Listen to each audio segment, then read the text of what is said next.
আজি এযোৰ বিৰাট ধুনীয়া টচৰ কাপোৰ দেখাইছোঁ। যোনযোৰ কাপোৰ আপোনাৰ বগা সূতাৰে কাম কৰা আছে আৰু মেৰুন সূতাৰে বগা আৰু মেৰুন সূতাৰে কাম কৰা আছে। এইটো হ'ব কাপোৰযোৰ আঁচলটো এনেদৰে বগা আৰু মেৰুন কালাৰ সূতাৰে এনেকৈ আছে আৰু মিনা কৰা আছে মেৰুন সূতাৰে বগাত। আৰু এই বুটাকেইটা একদম ডাঙৰ ডাঙৰকৈ এনেকৈ দিয়া আছে আৰু এয়া মাজত এইটো ফুল এপাহ দিয়া আছে। আৰু এইকেইটা হ'ব ছাইড পটিকেইটা, এইকেইটা হ'ব।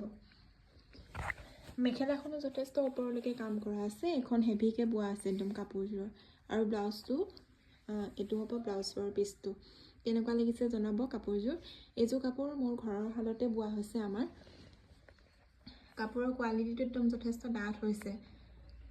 কেনেকুৱা লাগিছে জনাব। আৰু আপোনালোকক যদি লাগে আপোনালোকৰ কালাৰ কম্বিনেশ্যনবিলাক আপোনালোকে নিজেও দিব পাৰিব।